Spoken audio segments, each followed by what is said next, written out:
आज मेरा विषय ये है कि जो राजस्थान सरकार के माननीय मुख्यमंत्री आदरणीय भजनलाल शर्मा जी के नेतृत्व में सरकार जिस तरह से द्रुत गति से काम कर रही है और उन्होंने काफ़ी सारे डिसीजन, चाहे ईआरसीबी का डिसीजन हो,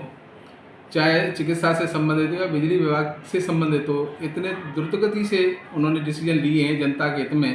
कि आज वो धरातल पर होते हुए कारागार हो रहे हैं। उसी के संदर्भ में माननीय हमारे मुख्यमंत्री महोदय ने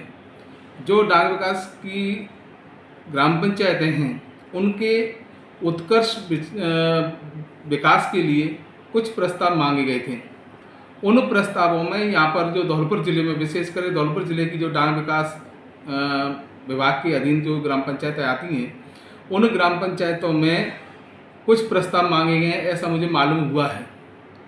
परंतु सबसे बड़ी हमारे लिए बहुत ही विचारणीय बात ये है कि यहाँ पर जो कांग्रेस सरकार के लगाए हुए जो अधिकारी और कर्मचारी हैं, उन्होंने अपनी मनमानी करते हुए न तो किसी जनप्रतिनिधि से इसमें विचार विमर्श किया है, न मैं इस समय पूर्व विधायक भी था और वर्तमान में भाजपा प्रत्याशी भी था, मेरे से भी कोई विचार विमर्श नहीं किया है। नहीं भारतीय जनता पार्टी के मंडल अध्यक्ष या पूर्व विधायक जो भी हैं, किसी से विचार विमर्श नहीं किया है। और मुझे जानकारी में आया कि गुपचुप तरीके से उन कर्मचारियों ने इसके डाक विकास बोर्ड के प्रस्ताव भिजवाने का मुझे संज्ञान में आया है।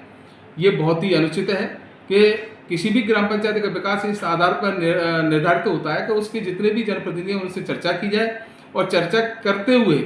जिन ग्राम पंचायतों में प्रायोरिटी के आधार पर जहाँ पर जिस विकास कार्य की आवश्यकता है उन विकास कार्यों को लेना चाहिए और उसको लेकर के तब प्रस्ताव बनाने चाहिए जनप्रतिनिधियों से चर्चा करके। परंतु ये संज्ञान में आया है कि कुछ अधिकारी कर्मचारी अपनी मनमानी और ऊपर, जैसा उन्होंने कहा है कि ऊपर से प्रस्ताव मांगे गए हैं, ऊपर से प्रस्ताव मांगे गए, स्वागत योग्य, क्योंकि भारतीय जनता पार्टी की सरकार आदरणीय भजनलाल सर जी के नेतृत्व में बहुत ही अच्छा काम कर रही है। परंतु यहाँ पर जो जमीनी स्तर पर हम सभी जनप्रतिनिधियों से विचार विमर्श करके ही प्रस्ताव मांगे जाए। मैं आदरणीय हमारे यशस्वी मुख्यमंत्री भजनलाल शर्मा जी से निवेदन करूंगा कि ऐसे जो कांग्रेस मानसिकता के कर्मचारी और अधिकारी इस धौलपुर जिले में अभी भी काम कर रहे हैं, उनकी मानसिकता को समझते हुए उन पर कार्रवाई करें और जो जनप्रतिनिधि भारतीय जनता पार्टी के जनप्रतिनिधि हैं या जो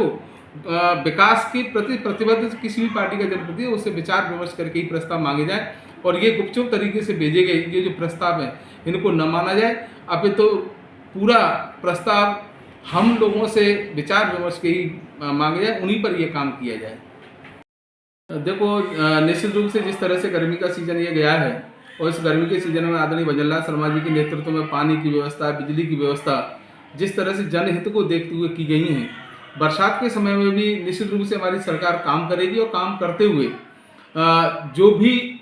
चाहे वो जल निकासी का मामला हो या कहीं फ्लड का मामला हो, सभी पूर्ण रूप से आदरणीय भजनलाल शर्मा जी के नेतृत्व में अच्छा काम होगा। मैं विशेष करके, क्योंकि बसेड़ी विधानसभा से संदर्भ रखता हूँ,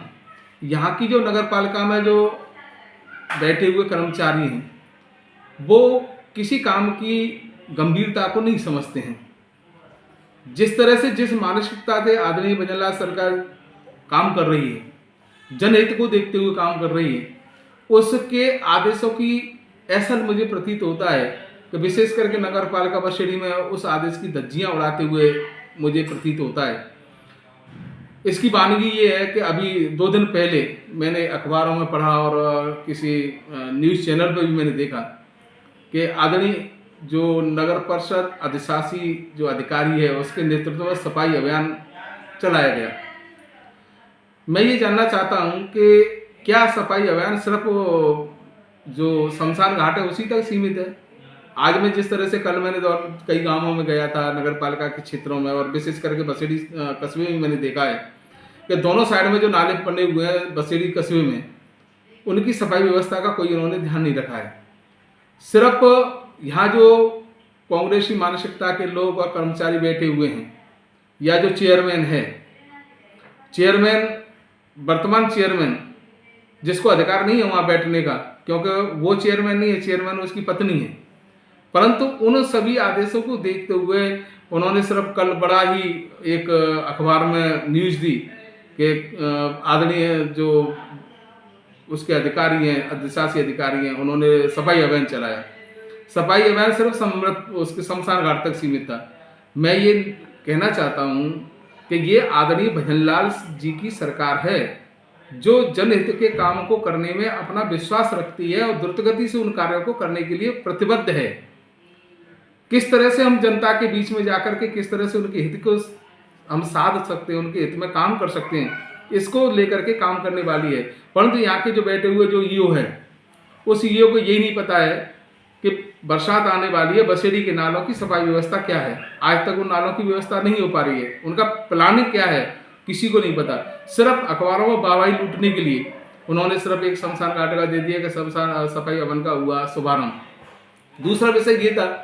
कि जिस तरह से माननीय सर्वोच्च न्यायालय के आदेश के अनुसार जो अतिक्रमण हटाने की जो प्रक्रिया थी, बसेड़ी बाजार की आप स्थिति देखते हैं किस तरह से जाम लगा रहता है। सिर्फ जहां पर भारतीय जनता पार्टी के कार्यकर्ताओं के प्रतिष्ठान थे या उनकी दुकानें थी, उन्हीं पे जाकर के फॉर्मेलिटी करके चले आए। क्यों? क्योंकि जो चेयरमैन है वो कांग्रेस की मानसिकता का है पूर्ण रूप से,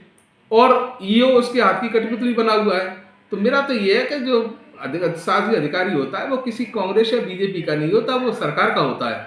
और जनता का होता है, क्योंकि जनता के टैक्स से उसको पैसा मिलता है। इसलिए मेरा निवेदन ये है कि, और मैं आदरणीय हमारे मुख्यमंत्री जी के संज्ञान में भी लाना चाहता हूँ कि ऐसे अधिकारी कर्मचारी जो सिर्फ अपनी जेब भरने के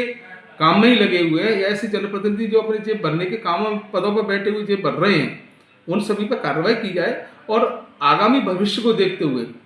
नालों की सफाई व्यवस्था की जाए। और जो कस्बे में जो सफाई व्यवस्था बिल्कुल चरमरा चुकी है, उस सफाई व्यवस्था पर ध्यान दिया जाए और जो अतिक्रमण हो रहे हैं उन अतिक्रमणों को